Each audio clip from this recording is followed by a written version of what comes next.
For today's video, we're going to be talking about a bit more of a serious topic. I'm going to be talking about how to advocate for yourself and be assertive when you are working as a new junior designer on a team with a bunch of seniors and sometimes don't feel like you have the right to speak up for yourself or the right to push back on certain opinions or workflows. And the reason why I want to talk about this is because if you've been following along with the channel, you'll know that I've been working as a UX designer for almost a year now.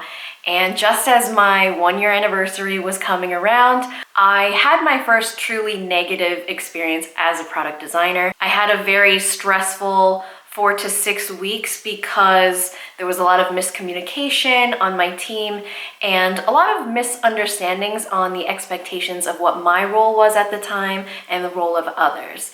I was actually the lead designer on the project, yay, which was great, but I was not really aware of that fact until several weeks in, which sounds a little crazy, but it's a long story, so if you're curious to know more about it and about that experience, tune in.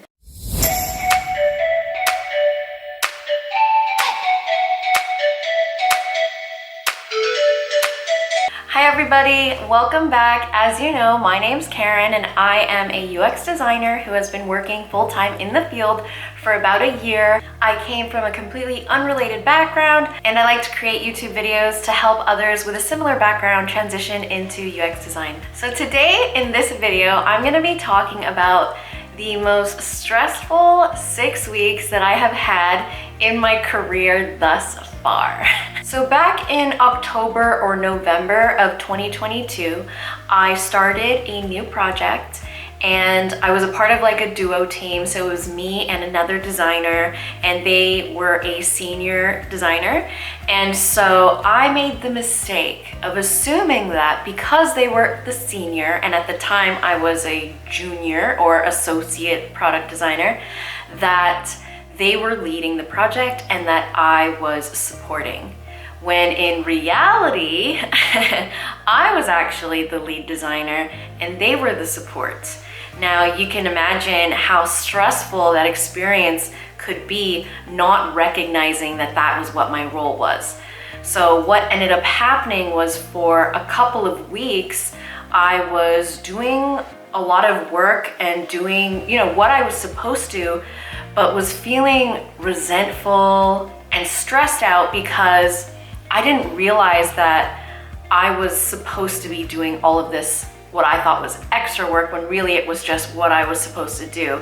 And the only reason it seemed like it was extra work was because I thought I was the support. So you can see how that could get a little bit messy and frustrating. Now the problem with this is that I have a habit of suffering in silence, just doing what I need to do, persevering, and just getting the job done. I'm not good at asking for help, and that totally bit me in the butt in this situation, because if I had voiced how I was feeling, or if I communicated with my team early on and said like, hey, what's up? Like, why am I doing all this work? Why isn't there a shared workload? And if I had asked those questions early on, I would have been told, hey, Karen, you're the lead. And I would have been like, oh, okay, this makes sense.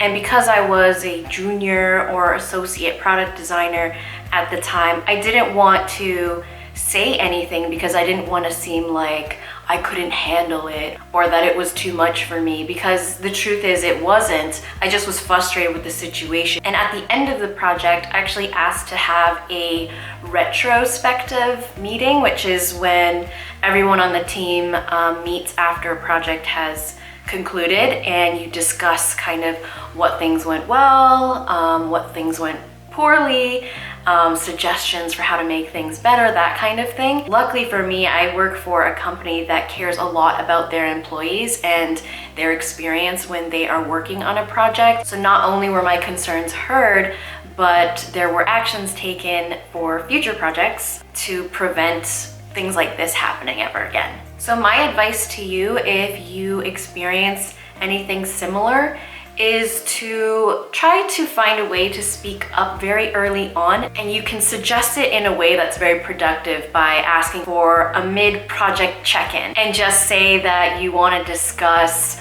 workflow, team dynamics, and the project management. It not only will make you seem like you care a lot about the project and that you're invested, but that you want it to go well. Don't think that just because you don't have as much experience under your belt or that you're a junior that your voice can't be heard, because if you're working for a healthy workplace, your voice does matter. So one of my goals for 2023 is to learn to be more assertive and to speak up more, and to remember that I have a team for a reason and that I am not supposed to be suffering in silence all by myself. Now, with all of that being said, although it was a very stressful like 6-ish weeks for me, that opportunity to lead a project and thrive, and also lead some other projects in the past couple of months, really helped me showcase my skills, what I can do, and what I'm capable of as a designer. And I'm happy to announce that I actually got a promotion and a raise with my company, and that makes me very, very happy. I'm a strong believer in the law of attraction, and I knew that in 2023 I really wanted to level up and was just waiting for that opportunity to showcase myself. And I was given that opportunity at the end of 2022. It paid off and I got a promotion. So now, instead of an associate product designer, I'm just a straight up product designer. Woohoo! I wish you all the best in your careers. Don't hesitate to leave me questions or comments or suggestions for future videos, and I'll see you next time. Bye guys.